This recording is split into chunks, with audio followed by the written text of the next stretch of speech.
इस वीडियो का उद्देश्य केवल मनोरंजन है। हम किसी भी प्रकार के अंधविश्वास को बढ़ावा नहीं देते हैं। इस वीडियो का क्रेडिट है ड्रीमटॉन।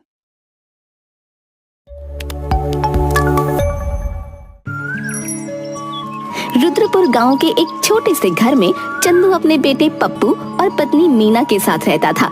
एक रात घर के सब लोग सो रहे थे और चंदू गहरी नींद में बेचैन हो रहा था। अचानक चंदू जोर जोर से चिल्लाता है, मिल गया, मुझे खजाना मिल गया। शोर सुनकर मीना जग जाती है। मीना चंदू को नींद से जगाती है। अजी सुनते हो, उठो। चंदू जग जाता है। खजाना मिल गया। शांत हो जाइए, क्या कोई बुरा सपना देखा आपने? बुरा नहीं, बहुत ही अच्छा सपना था। मैंने सपने में देखा कि मैं अपने खेत में खुदाई का काम कर रहा हूँ और खुदाई करते वक्त मुझे हमारे खेत में एक खजाने से भरा हुआ घड़ा मिल गया। और जानती हो, उस घड़े में कीमती सोने और चांदी के सिक्के भरे थे और मैं उन सिक्कों को हाथ में लेकर खुशी से चिल्ला रहा था। फिर क्या हुआ? अरे फिर तुमने मुझे नींद से जगा दिया और मेरा खूबसूरत सपना तोड़ दिया। तभी पप्पू भी नींद से जाग जाता है। अरे पापा, आप ना तो खुद ठीक से सोते हैं, ना हमें सोने देते हैं। आप भी कैसे कैसे सपने देखते हैं। मुझे तो डर है कहीं इस खजाने के चक्कर में आप पागल ना हो जाओ। चलो अब सो जाओ। पप्पू बेटा चल सो जा। चंदू की नजर दीवार पर टंगी घड़ी पर पड़ती है। अभी तो रात के 2 बज रहे हैं, सो ही जाता हूँ, और क्या करूँगा। वो फिर बिस्तर पर मीना और पप्पू के साथ लेट जाता है। चंदू को खेत में छुपे खजाने का सपना पहले भी कई बार आ चुका था और वो सपना देखकर हमेशा सोते सोते ऐसे ही चिल्लाने लगता था। एक दिन चंदू अपने बचपन के दोस्त वीर के साथ चाय की दुकान पर बैठा चाय पी रहा होता है। अरे भाई वीर, कई महीनों से ठीक से सो नहीं पा रहा हूँ मैं। क्यों, क्या हुआ? फिर से वही खजाने का सपना देखा क्या?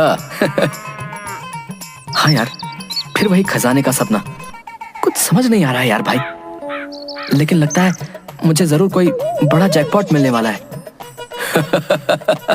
क्या कहा? जैकपॉट? क्या बेवकूफी वाली बात करते हो भाई तुम, हैं?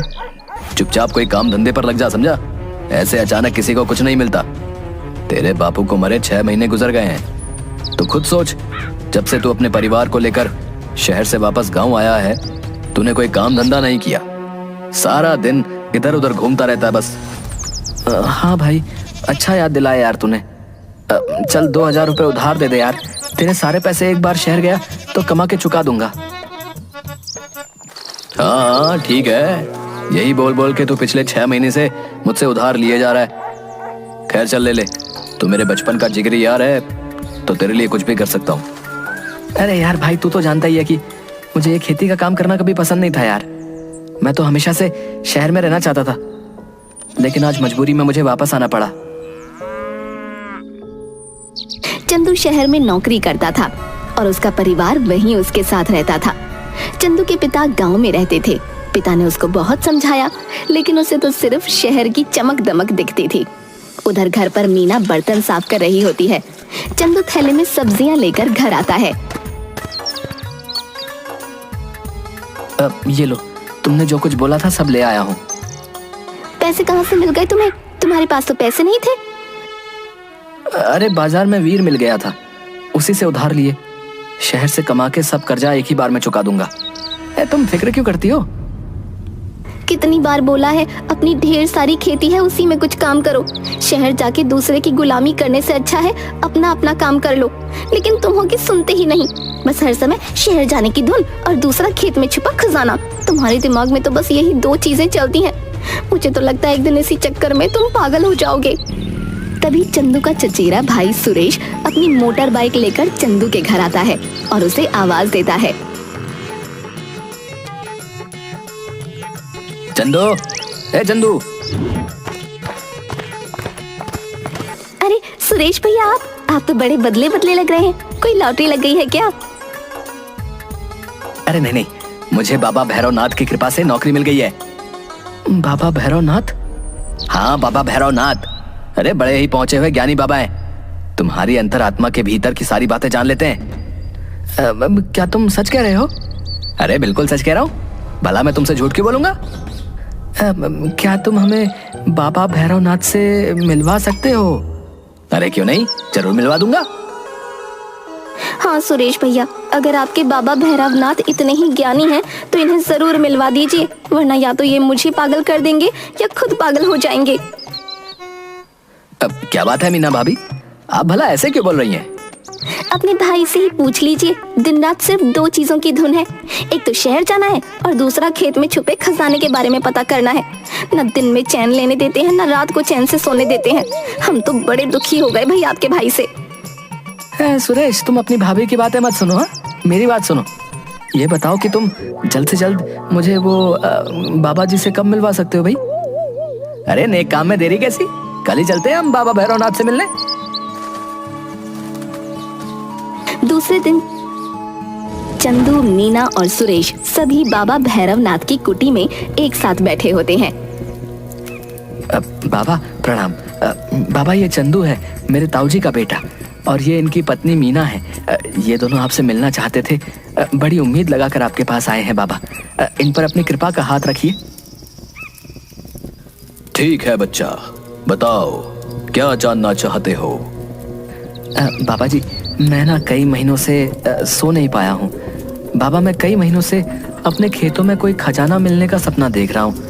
क्या सच में मेरे खेतों में कोई खजाना दबा पड़ा है? हाँ बाबा जी बताइए और हमें इस उलझन से बाहर निकालिए। हाँ बच्चा, सच में तुम्हारे खेतों में खजाना छिपा पड़ा है, और वो भी इतना कि तुम सपने में भी नहीं सोच सकते। क्या सच में बाबा जी, हमारे खेतों में सच में खजाना छुपा है?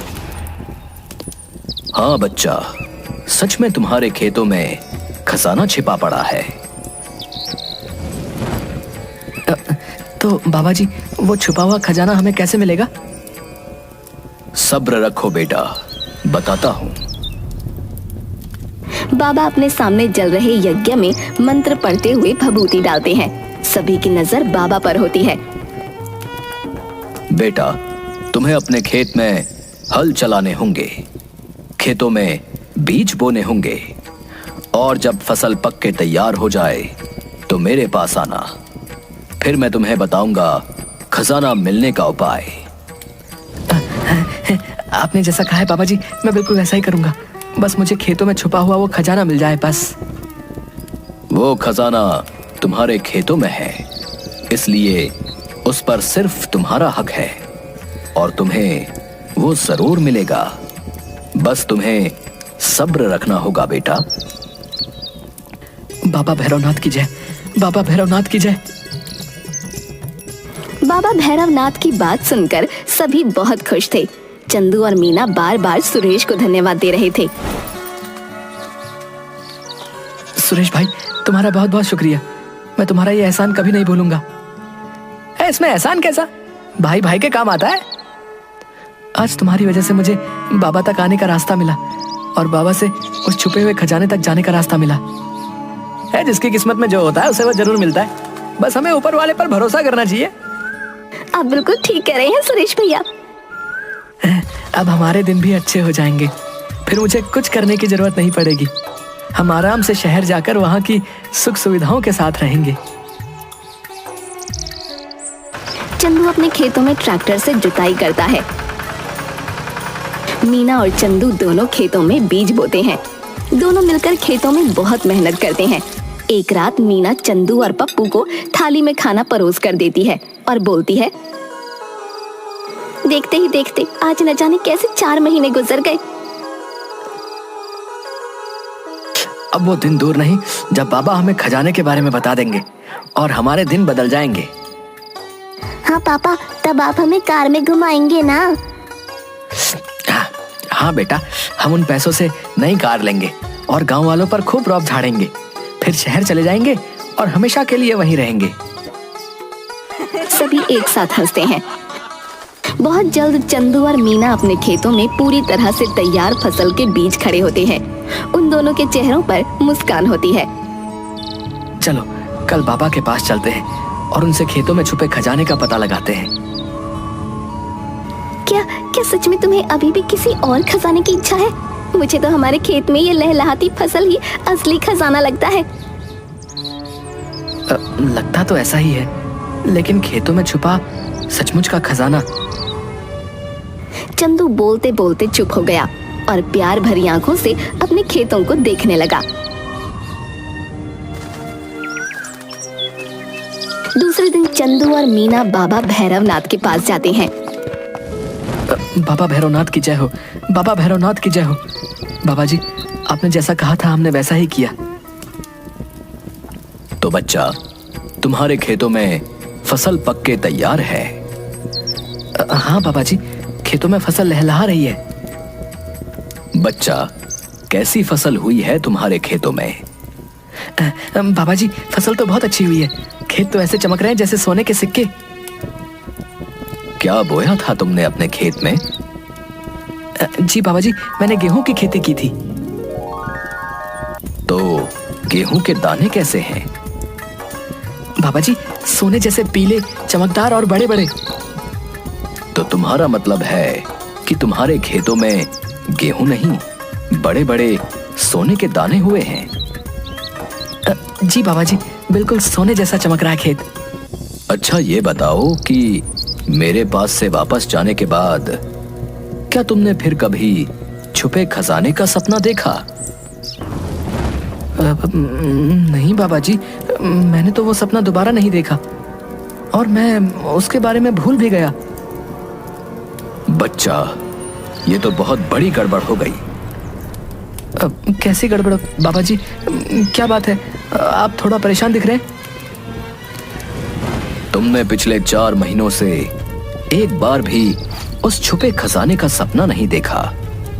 मुझे लगता है तुम्हारे खेतों में छुपे खजाने की चोरी हो गई है। खजाने की चोरी किसने करी बाबा जी?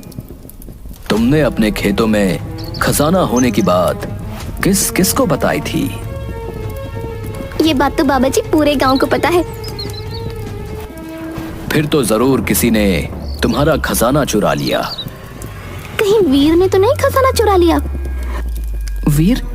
हो सकता है, क्योंकि उसे भी तो खेतों में छुपे खजाने के बारे में पता था। नहीं नहीं, वीर ऐसा नहीं करेगा। उसने तो हमारी कितनी मदद की। जब मैं शहर से वापस आया तो हमेशा उसने ही मुझे पैसे उधार दिए और आज तक कभी मुझसे वापस भी नहीं मांगे। वो ऐसा नहीं कर सकता, वो मेरे बचपन का दोस्त है। फिर किसने चुराया होगा हमारा खजाना? मुझे नहीं पता किसने चुराया, लेकिन ये जरूर जानता हूँ कि वीर ने नहीं चुराया। पिछले कुछ महीनों से वीर तुमसे मिलने एक बार भी नहीं आया और ना ही उसने तुम्हारा हाल पूछा। मुझे तो पूरा यकीन है कि वीर ने खजाना चुराया है। जिसके पास इतना खजाना होगा वो अपने उधार दिए थोड़े से पैसों के लिए क्यों आएगा? किसी पर चोरी का इल्जाम लगाने से पहले हमें एक बार उसे भी अपनी सफाई देने का मौका जरूर देना चाहिए। सही कहा बाबा जी आपने। हम वीर को यहाँ बुलाते हैं। नहीं, कोई जरूरत नहीं है इसकी। मुझे कोई खजाना नहीं चाहिए। इतने दिनों से जिस खजाने के लिए तुमने हमारा जीना हराम कर रखा है, आज तुम्हें वो खजाना नहीं चाहिए? हाँ हाँ, नहीं चाहिए। और मुझे इस बारे में किसी से कुछ नहीं पूछना है, और ना ही तुम इस बारे में किसी से कुछ पूछोगी। भला क्यों नहीं पूछूंगी? मैं तो पूछूंगी और जरूर पूछूंगी, वो भी तुम्हारे सामने पूछूंगी। बाबा जी, मैंने पैसों के लिए भाई भाई को लड़ते देखा है। वीर मेरा दोस्त है, फिर भी उसने कभी मुझे पैसों के लिए मना नहीं किया।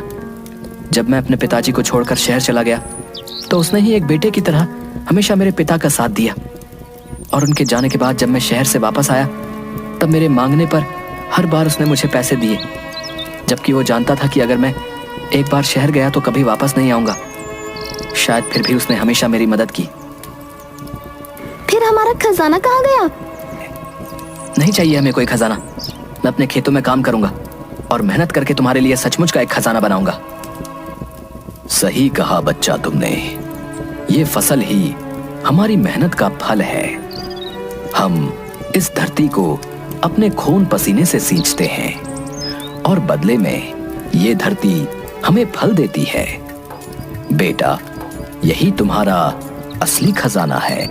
इस संसार में हम बहुत कुछ पाने की कल्पना करते हैं, लेकिन सच्चे मन से मेहनत नहीं करते।